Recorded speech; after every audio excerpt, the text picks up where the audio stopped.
Elle vient me chercher pour un autre destin. Un fonctionnaire est fait pour fonctionner. Un refus est au mieux mal perçu, au pire non reçu. Donc au début, notre chemin est balisé. Le musée est un triptyque, une collection, un bâtiment, un public. Et c'est la collection qui justifie le musée. L'État assure les budgets des musées nationaux et participe parfois au financement de rénovation, d'acquisition, de restauration des musées de province qui sont divisés selon leur importance en classés et contrôlés. Et cela bien sûr aux côtés des collectivités territoriales. La carrière de conservateur est basée sur l'expertise, elle se déroule à l'ancienneté dans un profond respect des générations. Les musées, grands, moyens et petits, ont à leur tête un conservateur. Puis, le paysage change. Nous travaillons toutes deux dans des structures nationales au long cours quand arrivent les grands projets présidentiels. En ce qui nous concerne, l'Institut du monde arabe, qui précède le Grand Louvre, et le musée du Quai Branly, qui le suit. Nous nous croisons souvent sur de nouvelles pratiques professionnelles, de pluridisciplinarité, de transdisciplinarité, qui élargissent notre discipline, la rendant attractive aux yeux d'une haute administration non experte, mais fort intéressée par les postes de président ou de direction à la tête des musées. Le développement de ces projets et d'autres à Paris ou en région modifie définitivement le paysage muséal. Pour les uns, l'offre culturelle, la fréquentation sont renouvelées, alors que le fossé se creuse entre les musées stars et les autres. Bon, ça, je crois que cela a été évoqué. La diversité des statuts s'intensifie. Établissements publics, services à compétence nationale. Alors, les établissements publics ont une autonomie financière, autonomie financière et une personnalité juridique, alors que les services à compétence nationale dépendent directement des grands services du ministère, des grands départements. Musées dépendants de collectivités territoriales, musées d'associations, etc. Donc, afin de conserver une unité dans le cadre du label Musée de France, la loi Musée de 2002 vise une harmonisation, une rationalisation. Est-elle réelle? Est-elle durable? Ce sont des questions qui se posent aujourd'hui. Donc, pour les musées de France, c'est tout de même le temps dilaté des métamorphoses. Alors, je vais essayer de vous faire franchir avec moi les 7 étapes de mon itinéraire professionnel. Je n'ai eu ni le temps, ni le recul de faire une analyse de ce parcours. Donc, je vous livre un matériau brut, une description, dont j'espère qu'elle vous sera utile, qu'elle ne sera pas trop fastidieuse. Et je vous demande de bien vouloir pardonner l'utilisation abusive de la première personne. Donc, à la recherche du musée. Pourquoi travailler dans un musée? En ce qui me concerne, j'ai découvert à l'adolescence que je respirais mieux qu'ailleurs, dans un musée, dans un monument ou dans un paysage authentique et exceptionnel. Donc, comment s'y prendre pour passer sa vie dans ces lieux magiques?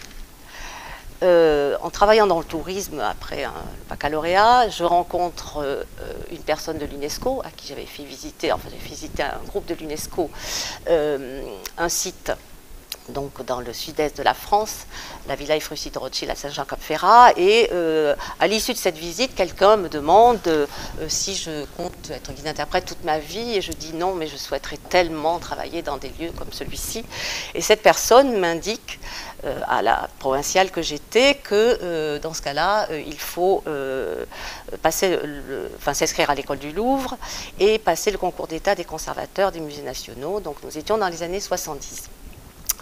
J'avais un handicap très fort. D'une part, j'étais originaire du sud-ouest de la France, donc de province, comme l'on disait alors, et je n'étais pas familière avec le sérail parisien, dont les codes ne m'étaient pas du tout connus. Le conseil qui m'a été donné a été de faire le choix d'une discipline peu fréquentée par les candidats, c'est-à-dire un champ culturel extra-européen et dont la langue est de préférence non fixée sur l'alphabet latin. Donc j'ai choisi les cultures chinoises et arabo-islamiques de manière extrêmement hésitante entre les deux possibilités, avec une inscription simultanée à l'école du Louvre, à l'Institut national des langues orientales et à l'Institut d'art et d'archéologie, donc à l'université de la Sorbonne. Dans les 2 premières écoles, il y avait la possibilité de tester les 2 disciplines jusqu'en décembre, avec un choix obligatoire en janvier. Et pour des raisons circonstancielles, le choix se porte sur l'art arabo-islamique. Donc en 1976, je passe le concours d'État des conservateurs des musées nationaux, 300 candidats, 6 postes. Et en janvier 1977, j'entre dans le cercle. Ce sont 18 mois de stage qui m'attendent. L'Institut national du patrimoine n'est créé qu'en 2001. Donc bardé d'une année de muséologie à l'école du Louvre, les jeunes conservateurs apprennent sur le tas au cours de 3 stages dans les musées nationaux ou classés. Mon premier stage se déroula dans l'exposition L'Islam dans les collections nationales au Grand Palais, avril-août 2017. Et le commissaire en était un directeur de recherche du CNRS, Jean-Paul Roux, brillant directeur, qui n'avait malheureusement aucune expérience muséologique et qui avait conçu des vitrines, qui avait fait concevoir des vitrines à partir de mesures d'objets qui n'étaient pas exactes, dont les œuvres d'art ne rentraient pas dans les vitrines. C'était évidemment l'épreuve du feu pour le jeune conservateur que j'étais, souvent seul sur le plateau de muséographie. Et je dois dire que l'administrateur de l'époque du Grand Palais a été pour moi un guide, et c'est ainsi que l'on rentre un petit peu dans cette profession, enfin que l'on rentrait en tout cas dans cette profession. Et dans le vif du sujet, puisqu'une exposition au Grand Palais, c'était tout de même quelque chose qu'il ne fallait pas, qu'il convenait absolument de réussir. Deuxième stage, l'inspection des musées de province, où il m'a été confié la mise à jour de l'annuaire d'inscriptif des musées de province. Il n'y en avait qu'un seul, qui s'appelait Le Petit Barneau, du nom de son auteur Geneviève Barneau. Et pendant 6 mois, avec un autre conservateur stagiaire, Philippe Duré, actuellement directeur de l'école du Louvre, nous réalisâmes la réactualisation du Petit Barneau. Puis, 3e stage, Musée des Arts et Traditions Populaires, qui était alors dirigé par Jean Cusenier. Jean Cusenier, directeur de recherche au CNRS, qui voulait implanter le modèle de Georges-Henri Rivière au Maghreb, donc il y avait besoin d'une arabisante. L'approche de Jean Cusenier de ces cultures m'a amené à ne pas persévérer dans ce projet. Et donc, je demandais le musée du Louvre, département des Antiquités orientales, section islamique comme premier poste. Et j'arrivais dans le Saint des Saints, en tout cas pour moi, en 1979. L'activité de cette section islamique était une activité de conservation et de gestion de la collection en réserve et en salle. La salle était d'ailleurs d'une toute petite surface, située sous un escalier. Ça n'était pas évidemment une ère d'expansion pour un jeune conservateur, loin de là. En revanche, il convenait d'enrichir la collection, à la fois par une veille sur le marché de l'art et puis en regardant également ce qui se passait en province. Donc j'avais lancé d'ailleurs une enquête sur les richesses arabo-islamiques des musées de province. Une activité de recherche avec une spécialisation sur la collection des métaux islamiques, donc une production assez rare, mais il fallait arriver à faire passer les articles dans la revue du Louvre, donc elle en prenait à peu près un par an, d'articles sur les œuvres à partir de recherches au laboratoire du Louvre et de travaux sur l'épigraphie. Un cours à l'école du Louvre, ou plusieurs même, sur des sujets relatifs à l'art islamique, et la participation à des expositions, à des colloques en France ou à l'étranger. Je pensais être définitivement au Louvre, évidemment, comme toute personne qui rentre dans ce lieu absolument magique et relativement sacré. Et en fait, ce ne fut pas le cas, puisqu'un grand projet complexe se profilait, l'Institut du monde arabe, avec une création de musée à l'intérieur. Donc c'est un grand projet présidentiel qui avait été repris par François Mitterrand, accepté par son prédécesseur, un projet de statut associatif, qui a généré un concours d'architecture dont le lauréat était Jean Nouvel et Architecture Studio. C'était une offre culturelle complète, en tout cas pour cette époque-là. Le Centre Pompidou du monde arabe, qui doit mettre en lumière les valeurs de la culture d'origine des communautés arabo-musulmanes vivant sur le sol français, afin de diminuer l'écart entre les érudits, le grand public et ces communautés. Bon, l'objectif induit était aussi une reconnaissance culturelle et une meilleure intégration de ces communautés. Le projet donc est porté par le président de la République et c'était évidemment très nécessaire. Comment passe-t-on du musée du Louvre au musée de l'Institut du monde arabe? Eh ben, vous êtes convoqué par l'adjoint des musées de France, Alain Brandenburg, et qui vous explique que vous devez peut-être vous présenter au conseil d'administration de l'Institut du monde arabe. Et donc, ce que vous faites, après d'autres personnes, votre supérieur hiérarchique et d'autres conservateurs, les critères de l'Institut du monde arabe étaient de recruter un homme ayant de l'expérience. Et donc, je suis tombée sur une lettre d'Hubert Landais, qui était le directeur du Louvre et des musées de France d'ailleurs, qui disait, bon, il y a encore une jeune conservatrice qui sort du concours, enfin qui est récemment sortie du concours, mais qui est arabisante et qui peut-être peut se présenter à vous. Ce que je fis sans rien préparer, sans conviction, et devant cet aéropage donc de personnes impliquées dans cette institution, j'ai présenté sans trop me rendre compte le musée idéal, puisque notre collection d'art arabo-islamique se trouvait sous un escalier dans une petite salle, et ce musée idéal a peut-être correspondu à l'idée qu'il s'en faisait, car en 82 je rentre à l'Institut du monde arabe comme chef de projet du musée de l'Institut, aux grandes dames de mon professeur d'université qui considérait que c'était une erreur profonde, que j'étais la seule de ces étudiantes à être rentrée au Louvre et qu'en sortir était vraiment la plus grande bêtise de ma vie. Et puis, bon, enfin bref, voilà, j'ai eu pas mal de conseils positifs et négatifs. Enfin, je suppose que vous rencontrerez ça dans vos vies professionnelles. Donc, feuille de route du chef de projet, l'élaboration du programme du musée de l'Institut du monde arabe, donc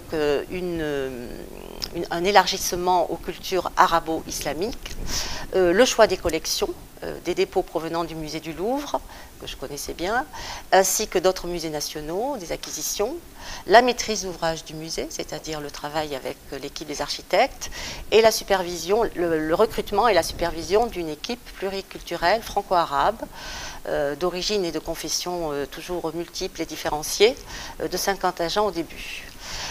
En 87, le musée du monde arabe, enfin l'Institut du monde arabe ouvre, je deviens directeur du musée et je suis chargée de la gestion des collections, de l'équipe qui est élargie à 80 agents, de la programmation, de l'organisation des expositions bien sûr, dont j'ai été aussi commissaire pour certaines, notamment celle de Égypte en 89-90 qui a marqué le retour de l'Égypte dans la Ligue arabe, qui a été inauguré par les deux présidents de la République, Hosni Moubarak et François Mitterrand, et qui a fait venir 400 000 visiteurs.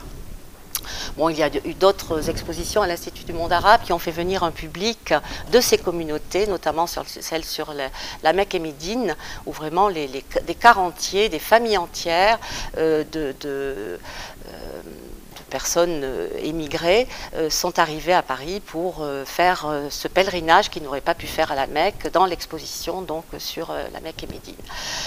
Donc là aussi, comment attire-t-on le public?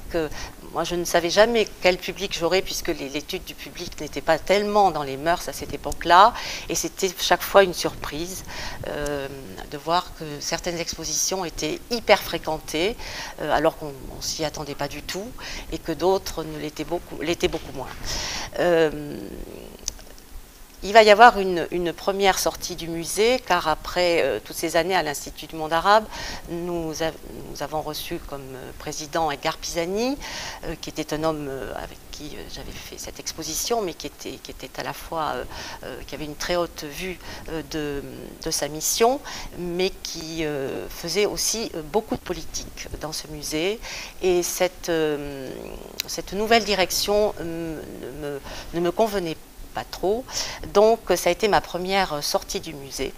Et là, je suis allée trouver l'adjoint du directeur du musée de France en lui disant, bon ça je passe à la confession, je me suis acquittée de mes devoirs et je souhaiterais m'acquitter de mes désirs. Bon, évidemment, c'était un discours un petit peu étonnant pour lui. Et bon, je lui ai expliqué que mes goûts à l'origine étaient l'égyptologie et la peinture, que j'avais suivi un cursus à l'école du Louvre de peinture en parallèle de celui des arts islamiques, mais sans pouvoir passer les examens, et que donc j'ai une expérience d'autre part d'organisation et de gestion de musée, et que je souhaitais un poste très modeste en peinture. Donc, étonnement et agacement, évidemment. Beaucoup comment dire, d'arguments du type peu d'orientalistes de ce niveau. Vous avez réussi, enfin, l'université, l'école du Louvre et le Louvre ont pu, et les musées ont pu travailler ensemble. Pourquoi, gâcher tout cela, etc. Et je finis par le convaincre. Et il m'explique je ne vous chercherai pas un poste en peinture, mais si vous le trouvez, je signe. Donc, bon, je suis allée voir Michel Laclotte et d'autres personnes, et finalement, est arrivé un jour à l'Institut du monde arabe un conservateur que j'avais rencontré lors de mon stage au musée de province, donc à l'inspection des musées de province, Nathalie Voll, qui dirigeait le service de restauration des peintures des musées nationaux, qui cherchait un adjoint depuis un certain temps, et qui, quand elle a su que je cherchais quelque chose, a dit « Nafa, je prends ». Donc elle est venue me voir en me disant que mon grand bureau, mes 2 secrétaires, ma grosse équipe, tout ça était terminé. J'allais avoir un poste tout à fait modeste, qui me convenait très très bien d'ailleurs, parce que de temps en temps il faut poser ces grosses responsabilités pour avoir le temps de penser et puis de voir les œuvres de très près. Donc je deviens en 91 adjoint au conservateur du chef de service de restauration des peintures des musées nationaux. Alors c'était évidemment un changement de spécialité radical et je pensais que c'était évidemment le dernier parce que tout cela était tout de même extrêmement exigeant. Bureau à la petite écurie du roi à Versailles, au Petit Bourbon, c'est-à-dire ici, dernier étage, mais au-dessus, dernier étage de la cour carrée du musée du Louvre. Je vois de la peinture tous les jours, en salle, dans les galeries, le bonheur. Donc je m'occupais de la mise en œuvre et de la gestion des programmes de restauration et je m'occupais également de l'organisation des conseils scientifiques qui entourent ces restaurations, surtout les grands chefs-d'œuvre et les cas complexes, et également du rapport de ces conseils scientifiques. Malheureusement, au bout d'1 an, le service de restauration des peintures des musées nationaux et le service de restauration des musées de province, qui lui est pluridisciplinaire, qui traite tout matériau, toute technique, fusionnent et deviennent l'unique service de restauration des musées de France. Donc là, c'est un service qui a un statut à compétence nationale. Donc je vous ai dit, pas de personnalité juridique ni d'autonomie financière. Des filières sont créées. Peinture, art graphique, sculpture, archéologie, ethnologie, textile. Et à ce moment-là, on me demande de prendre la tête de la filière peinture, donc au service de la restauration des musées de France. Donc c'était s'occuper de la restauration de peinture sur tout le territoire. Pendant 6 ans. Cela impliquait la supervision de 2 équipes, une relativement réduite, 10 personnes, des conservateurs, documentalistes et des agents administratifs sur place à Paris, et 100 restaurateurs libéraux, il y en avait 200 en tout, mais 100 en peinture, qui viennent travailler dans les ateliers en prestation de services, sur devis et mémoire au début, avec des commandes de gré à gré, ce qui était extrêmement agréable, je dois dire, et ce qui était juste en plus en termes de choix, tel restaurateur pour telle œuvre. En général, ils avaient une expérience sur ce type de peinture, une connaissance du peintre et une sorte d'inclination également. Bon, ensuite, il a fallu travailler dans le cadre de marchés publics restreints ou ouverts. Donc les choses ont changé. Donc l'activité dans cette fonction était la programmation de restauration en rapport avec l'ouverture ou la rénovation des musées, donc le Grand Louvre. Donc c'était le grand check-up de toutes les collections de peinture des différentes écoles, donc les écoles italiennes, nordiques, françaises et les plafonds. Et j'ai souvent croisé Françoise à cette occasion. Le musée des Beaux-Arts de Lille, de Valenciennes, de Bordeaux, de Lyon, d'Agen, pour n'en citer qu'un tout petit nombre de tailles différentes.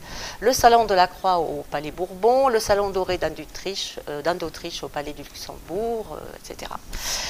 En parallèle, donc, j'effectue une formation continue en histoire de la peinture à l'école du Louvre. Et ça, c'est très intéressant car les intervenants, les professeurs viennent ensuite dans l'atelier voir tel ou tel tableau de leur spécialité. Une formation continue en chimie avec un professeur issu du CNRS, passionnante. Donc ça a été la redécouverte de la chimie et de l'importance de l'étude des matériaux constitutifs des œuvres en histoire de l'art. On ne peut plus se contenter de regarder la surface, il faut en connaître évidemment la constitution, l'épaisseur.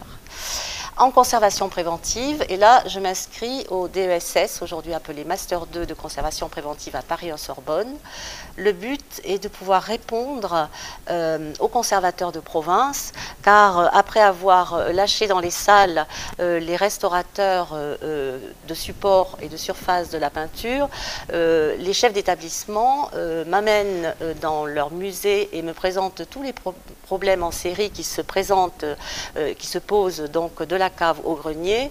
Je n'ai pas les outils pour donner les réponses et ce DESS de conservation préventive vient d'être créé. Il est très peu fréquenté par les conservateurs. Conservateurs généraux, il n'y en a pas, il n'y en a toujours pas d'ailleurs. Ils pensent que c'est un peu superflu, peut-être, ou en tout cas que d'autres s'en occupent. En tout cas, c'était le moyen de posséder ces outils qui ensuite m'ont été très utiles dans le reste de ma carrière. Donc, nourri par cette fréquentation assidue de la peinture, je mets tous les moyens en œuvre pour que ce changement de spécialité que je considère comme définitif soit le plus performant possible.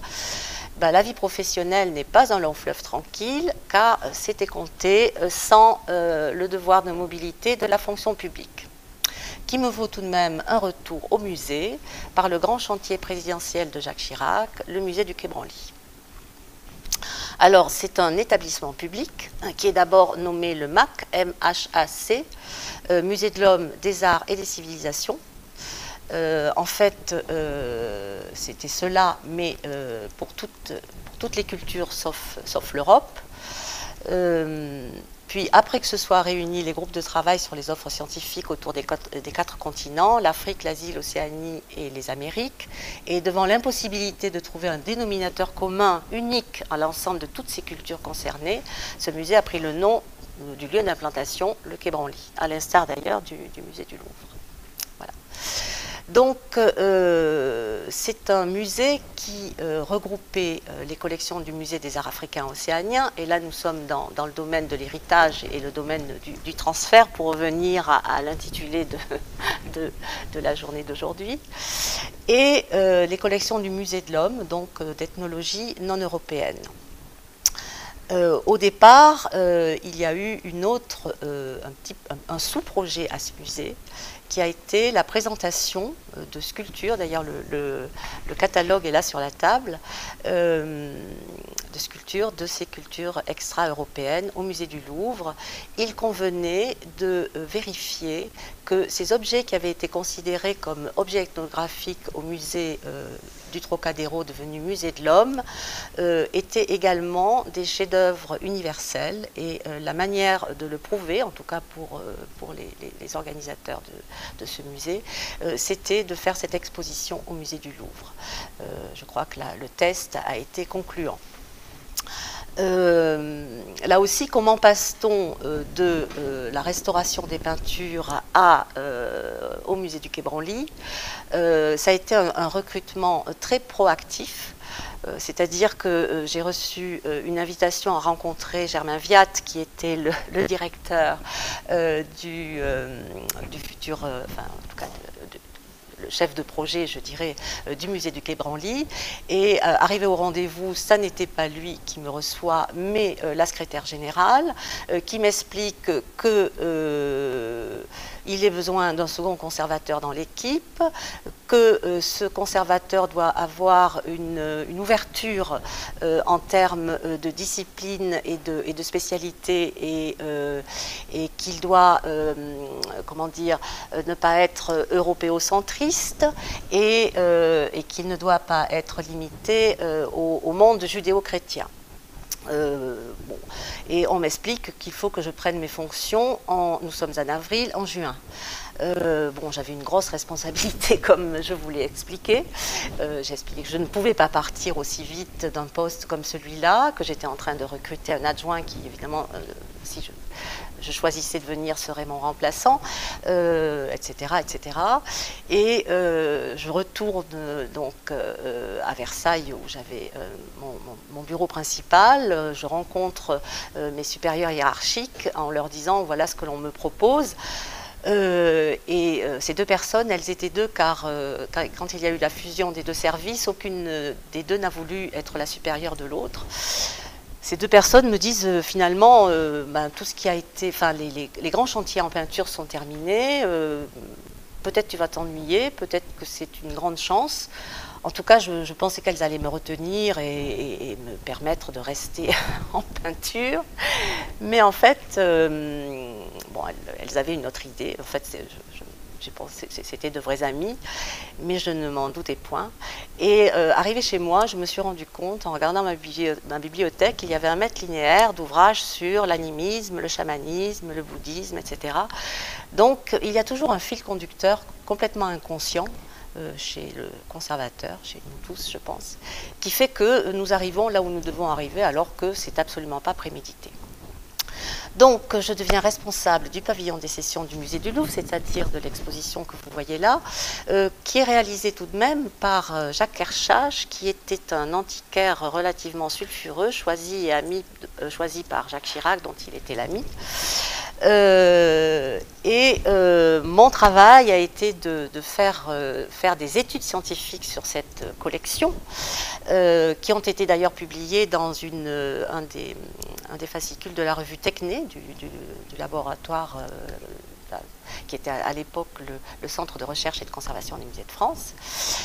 Ensuite, évidemment, on travaille sur la muséographie, l'installation des œuvres et ensuite la gestion de la collection et du lieu. Donc là aussi, nous nous croisâmes puisque je travaillais en grande partie au Louvre et puis j'ai pris une autre responsabilité, là aussi qui m'est tombée sur les épaules.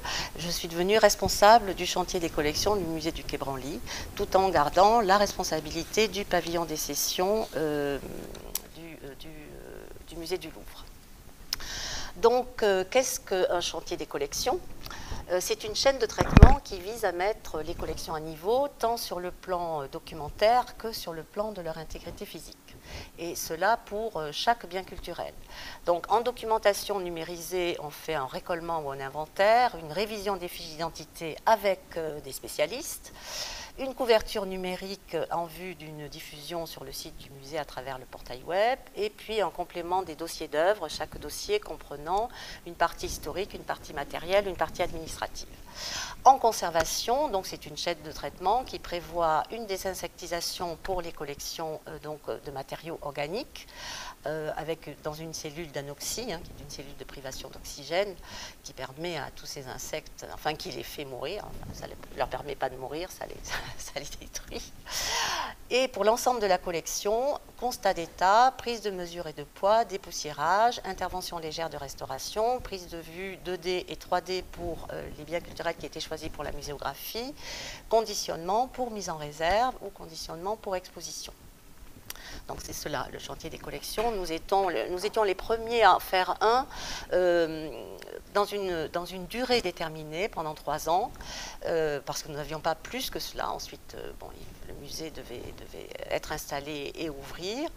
Et alors qu'en général, on commençait un chantier des collections dans un musée, puis on le finissait quand on avait le temps. Donc là, c'était vraiment une stratégie qui avait un budget, 8 millions d'euros, une durée 3 ans, un lieu, c'était un hôtel particulier dans le 13e arrondissement, l'hôtel Berlier, où nous avions 1000 mètres carrés. Des réserves adaptées selon les normes de conservation préventive qui étaient installées dans les parkings de la BNF, puisque le musée du Quai Branly était en construction. Dirigé d'ailleurs par moi-même et un ingénieur, donc un binôme là aussi, très très intéressant. L'ingénieur qui avait assuré toute l'installation des équipements, qui était le pilote de l'opération et qui était aussi qui assurait la maintenance des équipements. 80 agents, 2 équipes qui se succédaient de 8h à 14h et de 14h à 20h, et des ajouts de chantiers mobiles sur certaines réserves pour terminer à temps.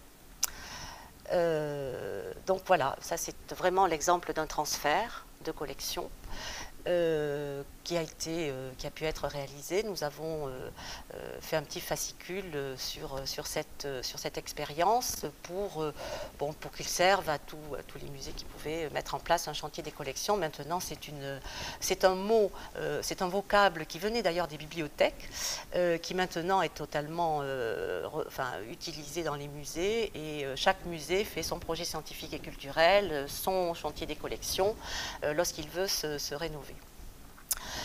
Ensuite, j'ai pris en charge le chantier de la muséographie, c'est-à-dire le soclage des œuvres, les prises de vue éditoriales et l'installation des biens culturels dans des vitrines à blanc. J'espérais évidemment inaugurer le musée, mais les choses ne se sont pas passées comme ça. Donc, Germain Viat a été rattrapé par l'âge de la retraite. Lui a succédé la personne qui dirigeait le Centre de recherche et de restauration du Musée de France, parce qu'en 1998, les services de restauration dont je vous ai parlé, qui avaient fusionné, ont fusionné avec le laboratoire du Louvre, et le tout est devenu le Centre de recherche et de restauration du Musée de France. Alors là aussi, une question de transfert et de fusion. Donc, ce centre était dirigé par Jean-Pierre Mohen, avec qui j'avais fait les études d'ailleurs sur les œuvres qui figurent dans cette exposition. Et Jean-Pierre Mohen a été choisi pour diriger le musée du Quai Branly. Son poste était vacant, et là aussi on m'a demandé de me présenter pour le poste, chose que je n'avais pas du tout envie de faire, parce que j'avais envie de lancer une recherche, enfin de faire une recherche sur, sachant exactement comment on conservait, sur le pourquoi on conservait. Parce que le travail sur ces collections du musée du Quai Branly m'a amené à connaître ces cultures, en tout cas leur imaginaire, leur symbolique, leur organisation du monde, etc.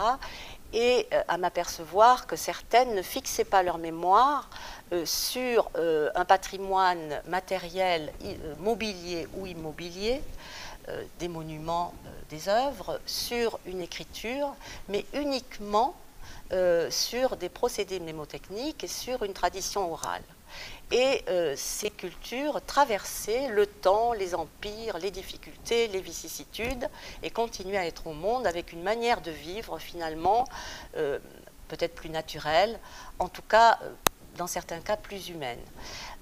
Donc j'avais envie de travailler là-dessus et de faire une comparaison avec des indicateurs que je devais mettre au point avec bon, je voulais en faire un doctorat de philosophie en fait, donc avec un professeur que j'avais choisi, et j'avais choisi aussi de m'occuper, de travailler sur les cultures Kalash, donc dans les 3 vallées du Pakistan, du nord du Pakistan, qui en milieu musulman sont animistes, les cultures Dogon elles-mêmes donc dans un milieu musulman au Mali, et la culture Miao du sud de la Chine et du nord du Vietnam. Malheureusement, quand j'allais rencontrer le professeur Schnapp à l'INHA, qui lui-même travaillait un petit peu sur les mêmes sujets, mais dans l'Antiquité, dans le taxi, on m'annonce que je deviens la directrice du Centre de recherche et de restauration des musées de France, ce qui impliquait également d'être co-directrice d'une UMR de chimie, l'UMR 171 du CNRS, qui est une UMR de chimie sur les matériaux du patrimoine. Donc voilà, je laisse ma recherche pour rentrer dans ce très très bel outil des musées de France, qui a un statut de service à compétence nationale, qui comprend 190 agents, des ingénieurs, des chimistes, des physiciens, des opticiens, des conservateurs, des restaurateurs, des documentalistes, du personnel administratif et de surveillance, auxquels s'ajoutent les 200 restaurateurs libéraux, non permanents, mais qui font leurs prestations dans les ateliers du C2RMF, et 6 doctorants à demeure. Donc soit des chimistes qui travaillent sur le patrimoine, soit des historiens de l'art travaillant avec des études donc scientifiques. Donc nous menons à bien des études scientifiques de toute œuvre en provenance des musées de France, dans le cadre d'une d'une inter et d'une transdisciplinarité, et nous menons à bien des restaurations dans toutes les disciplines déjà évoquées, de biens culturels, des musées de France et d'autres musées d'ailleurs, puisque nous faisons partie d'un consortium européen qui s'appelle UARTEC, qui réunit 13 pays européens et chaque laboratoire, qui réunit des laboratoires, 13 pays européens, chacun donnant du temps machine ou du temps ingénieur ou un autre temps à UARTEC, de manière à faire des études scientifiques et des restaurations de biens culturels qui, sans UARTEC, n'auraient pas pu être réalisés, soit des biens qui se trouvent dans des monuments extrêmement retirés, comme des monastères, etc., soit des biens de petits musées sans moyens. Voilà. Donc un projet là aussi très, très, très passionnant. Or, à cette période, il y a une grande crainte pour les réserves des musées parisiens menacées par la crue centennale, les musées le long du Louvre, dans le musée du Louvre, et un grand projet culturel est annoncé qui devait réunir sur un seul site en banlieue les centres de recherche et de restauration que sont le C2RMF et le LRMH, le laboratoire de recherche des monuments historiques. Évidemment toutes ces réserves, l'Institut national du patrimoine également, qui assure la formation des restaurateurs du patrimoine sur 5 ans et des lauréats au concours de conservateurs sur 18 mois. Donc plusieurs sites sont visités, c'est le moment d'une grande aventure avec le musée du Louvre, puisque ces réserves sont concernées, et d'autres musées le long de la Seine. Sont pressentis Neuilly-sur-Marne, qui nous convient à tous, car nous devions garder une antenne au Louvre, donc l'actuel laboratoire qui est enterré au niveau du site de Carousel avec l'accélérateur de particules Aglaé, accélérateur Grand Louvre de particules élémentaires, qui est le seul au monde uniquement consacré au patrimoine. Et cela nous rapprochait du LRMH, du laboratoire des monuments historiques, qui nous rejoignait, mais qui avait ses activités déjà sur le lieu. Et nous continuions à travailler avec l'université René Descartes, qui était voisine. Ce projet convenait pour une fois obtenait un consensus. Malheureusement, et un autre projet avait été proposé à Cergy-Pontoise. Je caricature, mais presque pas, dans un champ de betteraves avec une voie ferrée au milieu. Et comme on sait, les vibrations ne sont pas excellentes pour les appareils extrêmement délicats et précis de laboratoire. Donc, c'est ce projet qui est annoncé, qui est choisi par le président Sarkozy, qu'il impose à son ministre de la Culture, Frédéric Mitterrand, après que celui-ci se soit d'ailleurs engagé oralement sur le projet de Neuilly-sur-Marne. Ce futur projet étant spécialement destructif d'un outil remarquable que nombre de pays nous envient, nous avons été amenés, agents de RMF, à faire des conférences en Amérique latine, en Chine, en Inde, un petit peu partout. Et chaque fois, ce projet était considéré comme une sorte de modèle. Et d'ailleurs, la ville de Chengdu en Chine était venue nous voir pour créer un projet de centre de recherche et de restauration sur le modèle du C2RMF. Donc, il était extrêmement difficile pour le directeur du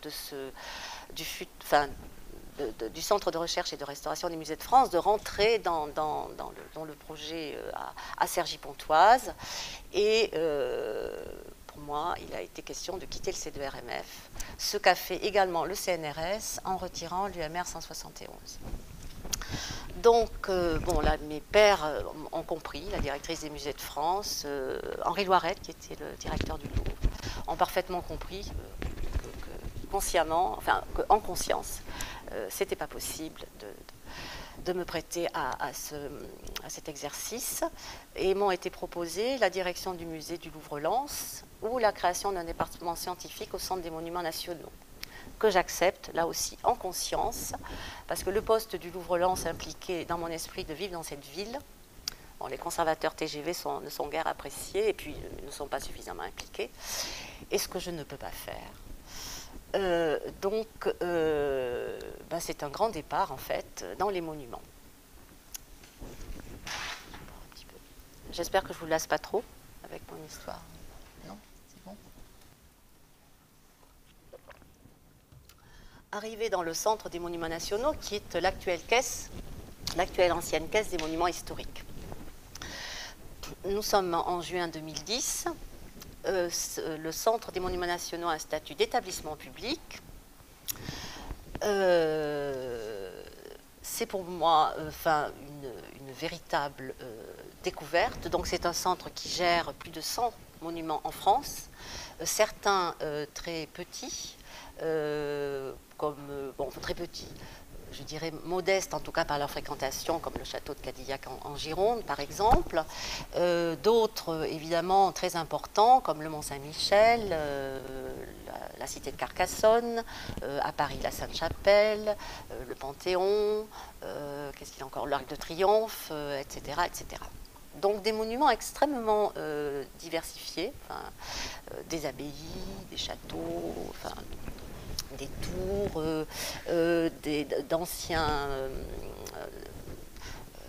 d'anciens châteaux aussi, une belle diversité. Le monument, en fait, implique un changement d'échelle radical pour un conservateur. Un conservateur, lorsqu'il gère une collection, il la domine, je dirais même physiquement, sauf les grands totems et les moailles du musée du Quai Branly. Mais le conservateur organise sa collection, les œuvres, comme il l'entend. Alors que dans le monument, c'est totalement différent. C'est le monument qui domine. Il implique de le connaître. D'abord, première visite avec l'architecte, la CMH, donc l'architecte en chef du monument, de l'observer d'une manière extrêmement attentive, de le comprendre, et c'est à partir du monument que les choses se font, et rien n'est libre, je dirais. Alors certains monuments exigent le silence, par exemple l'abbaye du Toronnet, d'autres exigent le vide, comme les tours des remparts d'Aigues-Mortes, et je découvre que le vide, le silence, le son, la lumière, l'ombre ou l'obscurité sont des outils muséographiques, tout autant que les œuvres. Alors, qu'est-ce qu'un directeur scientifique au Centre des Monuments Nationaux ? Que signifie cette démarche scientifique? Jusqu'à ce moment, il y avait dans ce centre des personnes qui faisaient des inventaires, des collections des différents monuments, et qui ensuite réinstallaient ces œuvres dans les monuments d'une manière assez empirique. Donc la démarche scientifique, elle se caractérise par l'étude des sources archivistiques et historiques comme préalable à toute stratégie de remeublement ou même de muséographie. Donc l'objectif est d'opérer des ameublements de monuments en utilisant donc les collections du CMN, en particulier celles qui sont liées aux monuments, en sollicitant des dépôts auprès des musées de France et en faisant des acquisitions. Donc partir de l'architecture, bien sûr, du plan, de l'agencement des pièces, de l'agencement historique de préférence, de son décor, de ce que nous appelons immeuble par destination. Quand cela est possible, de mettre le bon meuble à la bonne place, selon le principe de retour à perpétuelle demeure, dans la négative et sur une base archivistique. Alors ce sont les inventaires après décès, ce sont des gravures, des photographies anciennes, etc. Il convient de procéder par équivalence, dans le respect des dimensions des meubles, de leur typologie, des matériaux. Il faut retrouver la mise en volume, l'esprit du lieu, et il faut recréer cela à partir de ce qui a existé et sans rien inventer. Voilà, donc là, c'est un nouveau métier en fait, mais qui est assez facile à faire, parce que comment dire, le chemin est très balisé. Dans ce métier, je suis visitée 2 fois, 3 fois d'ailleurs, par l'administrateur général du Mobilier National et par mon prédécesseur qui m'explique qu'il faut que je vienne au Mobilier National faire un chantier des collections. La 3e fois, c'est au bout de 2 ans, j'accepte car l'équipe du Centre des Monuments Nationaux est maintenant formée à la stratégie. Elle réalise des remeublements scientifiques. Nous avons réalisé, oui, je crois que ça va aller, je vais faire vite. Nous avons donc remeublé l'hôtel de Sully, donc l'appartement de la duchesse de Sully, Béthune, à Paris, le château de Champs-sur-Marne, et puis nous étions en train de remeubler un certain nombre de châteaux quand j'ai quitté donc ce centre pour arriver au Mobilier National. Alors là, ce qui s'est passé, en fait, c'est que sortant des châteaux et arrivant au mobilier, il y a eu le transfert, il y a aujourd'hui le transfert des mobiliers dans les monuments.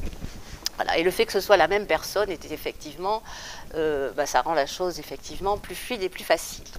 Donc depuis juin 2012, je dirige les collections du Mobilier National. Le Mobilier National est un service à compétence nationale qui dépend non pas de la direction du patrimoine dont dépendent tous les établissements dont je viens de vous parler, mais de la direction de la création artistique, de la direction générale de la création artistique. C'est assez étrange, mais c'est parce que nous avons des manufactures, des ateliers de dentelle, etc., qui produisent selon des modèles issus d'artistes, et que cette production, c'est en fait une collaboration pour l'élaboration d'une œuvre, donc il y a une forme de création, mais nous sommes quand même, pour la DGCA, une sorte de dinosaure patrimonial dont ils ne savent pas toujours que faire. Le Mobilier National, c'est l'héritier du garde-meuble de la Couronne, qui a été créé par Henri IV, qui a été structuré, véritablement organisé par Louis XIV. C'est une institution qui a traversé les empires, le retour de la monarchie, la République, et qui continue sa mission d'ameublement aujourd'hui des résidences de l'État, donc les résidences de la présidence de la République, du Premier ministre, les ministères, les ambassades et les grands corps de l'État. Il abrite des réserves de meubles, de bronze, lustres, feux et pendules, de tapis, de tapisseries, de dentelles et leurs modèles. Il comprend 7 ateliers de restauration, donc concernant le bois, le métal et le textile, donc en ébénisterie, en menuiserie en siège, en lustrerie bronze, en tapisserie d'ameublement, c'est le garnissage des sièges, en tapisserie décor, ce sont les grands rideaux et autres grands décors textiles que vous voyez dans les ministères, en restauration de tapisserie, puisque nous avons les manufactures à côté, manufacture des Gobelins et de Beauvais, et en restauration des tapis, tapis de la Savonnerie. Donc une collection de très très haut niveau, puisque c'était évidemment les plus belles pièces qui étaient consacrées au confort et surtout au décorum, à la fois des châteaux, des palais et maintenant des demeures de la République. 120 agents dans l'équipe, dans la direction des collections, des chefs de travaux d'art, des techniciens d'art qui restaurent les biens culturels, soit dans un but d'usage, l'usage quotidien, soit dans une option muséographique pour ce que nous qualifions de biens culturels patrimoniaux. Parce que nous caractérisons la collection en 3 catégories. Biens culturels patrimoniaux réservés à des présentations muséographiques, les biens culturels de valeur réservés à l'usage, qui peuvent aussi être figurés dans les musées bien sûr, et les objets de confort mais qui ne sont plus inscrits sur l'inventaire patrimonial. Donc 8 inspecteurs des collections pour exécuter un récolement quinquennal sur 600 lieux de dépôt. Ils ont un profil de conservateur du patrimoine. Ils sont également chargés de collections par spécialité. Donc, ce sont des collections qui comprennent plus de 100 000 biens culturels. 25 000 sont déposés, 75 000 sont saisis dans une base de données qui est obsolète. Ils sont également chargés de recherche, de publication, d'exposition. Et nous avons également un conservateur archiviste, car nous avons des archives de qualité, des archives maison, des régisseurs, chargés de conservation préventive, etc. Alors au départ, j'ai été recrutée pour mettre en place un chantier des collections, car certains textiles ne sont pas inventoriés, le mobilier en bois est en grand danger d'infestation, les réserves multiples sont assez désorganisées, mais il n'y a pas de moyens financiers accordés à cette institution, en tout cas dans cet objectif, ou peut-être pas de volonté politique, je laisse la question ouverte. Donc nous avons mis en place avec l'équipe une stratégie de remplacement, car ces conservateurs qui sont issus de la jeune génération, de la vôtre d'ailleurs, sont inventifs, sont ouverts et sont passionnés.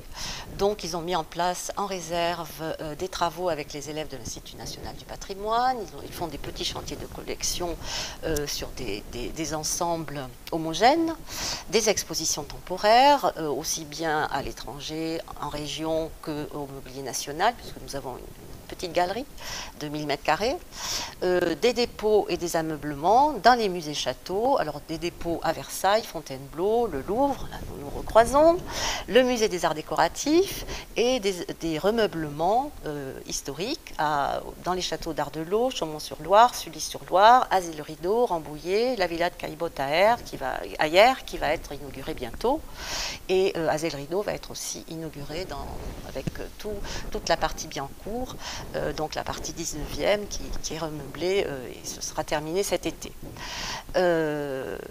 Donc la dernière exposition à la Galerie des Gobelins, c'est Siège en société de Louis XIV à Marianne. Je vous le signale si vous ne l'avez pas encore visité.